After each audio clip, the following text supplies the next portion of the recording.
From this very beautiful location in Colle in the region of Abruzzo.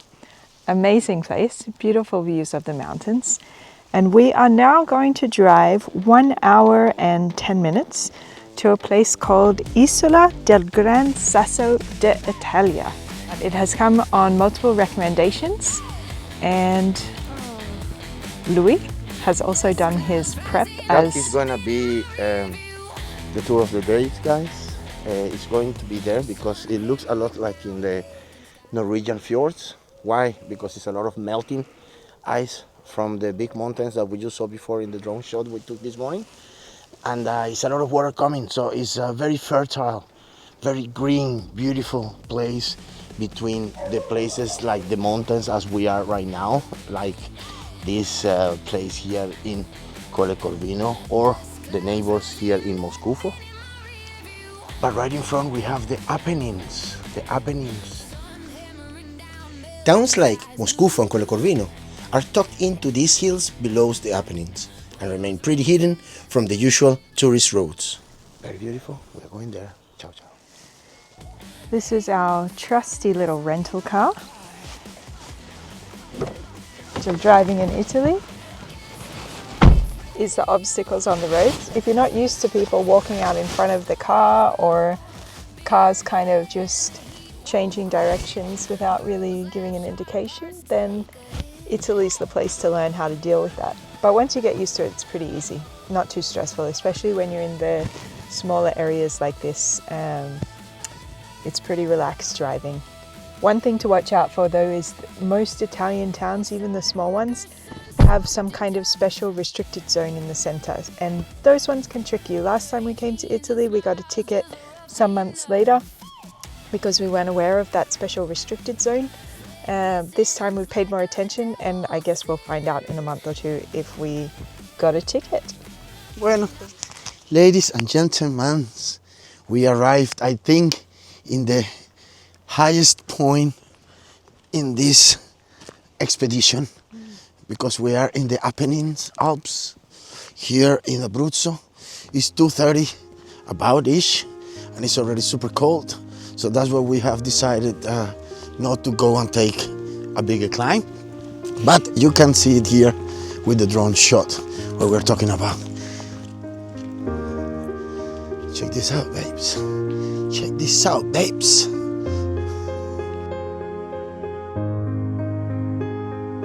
It's hard to tell which ones are abandoned. I will say none of them are abandoned.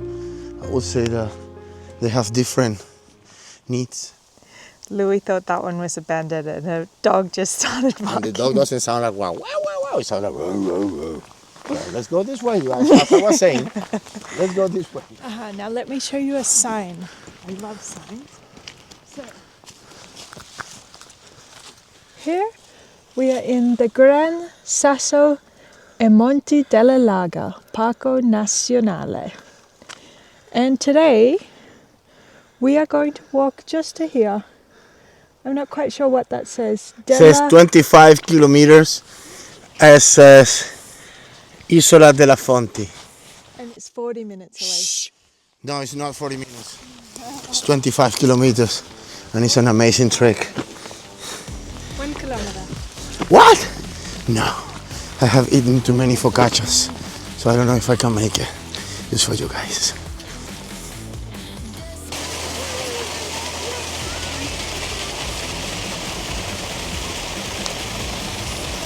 This is Italy. Eat a lot, walk a lot. Maybe, is that the secret to a long, good life? The artificial intelligence will make me look like I'm in super shape, and I haven't gained already 4 kilos. Meltwater from the mountains feed springs and rivers here, and the limestone soils holds into it. That's why the land stays so green. Today, we're excited to be exploring a bit more of this lesser-known region. Let's see what is in store. Have the opportunity of have water in the places.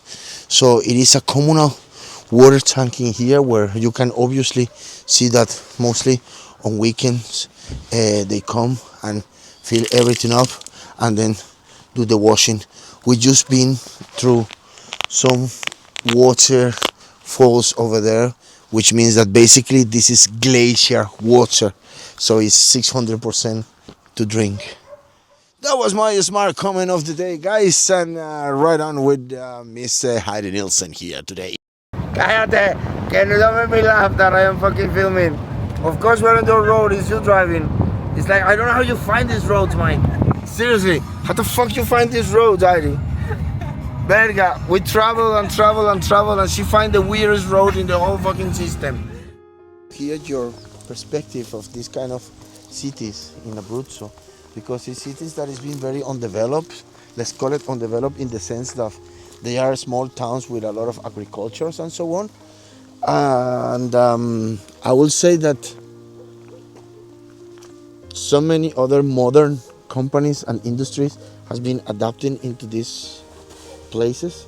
So you can see that it's getting the adaptation between the old antique olive trees and the old techniques and how they supported the economy from 100 years ago, and now different companies, like I've seen a lot of pails and ceramics and plates and cooking pots that is basically from all this amount of clay, besides, of course, as you can see, so beautiful and green, that is a lot of vegetables.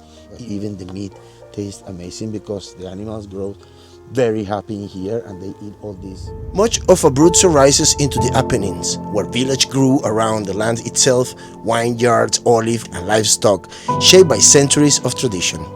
Agriculture remains central, while a small industry hubs brings new life to other valleys. What unites it all is a landscape that still sets the pace of daily life. This is a region that rewards curiosity.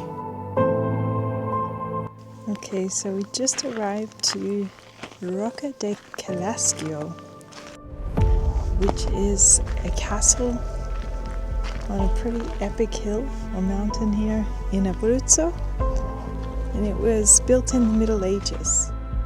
And as we continue through it, we are discovering just how dramatic those settings can be. So it's actually free entrance to come into the main castle part, and it's really cool. It's actually very open and accessible. There's not really any restricted areas, you can just explore it as you want, and the views are pretty incredible.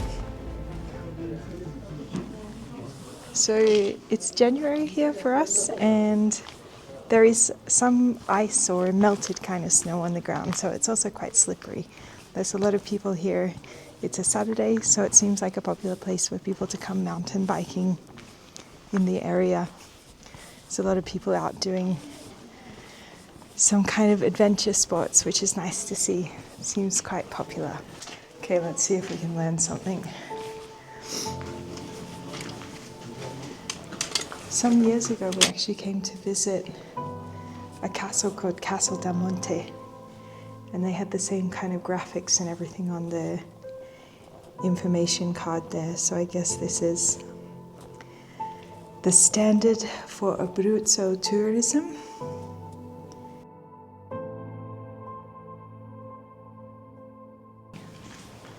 That is quite the spiral staircase to the top. Seems like it's completely open. Wow, nice sun terrace. And of course I already know that this castle was very important from a protective or military standpoint in its time. Not hard to see why. You have a perfect view over the whole area, so it'd be pretty hard for any enemies to sneak up on you here.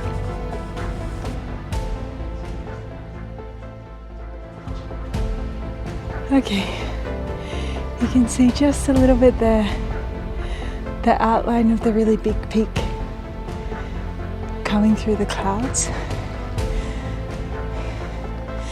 But man, this is really cool, epic. Especially coming from Denmark, it's a big change of scenery to have any kind of mountain. And these ones are particularly beautiful. I can imagine in the summer must be really incredible place for hiking. Hey, we're making the most of the winter hike and I've just reached the end of the road here. So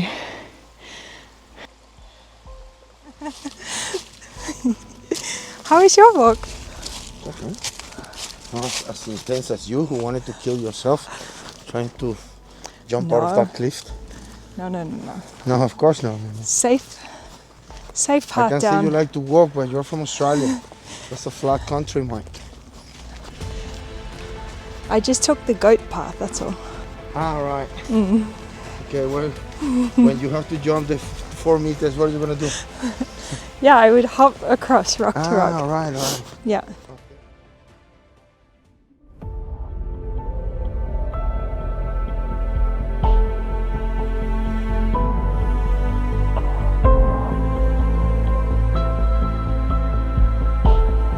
Next, we're off to a surreal food adventure in Bari. Come along for this ride and this Italian adventure. Ciao ciao, arrivederci!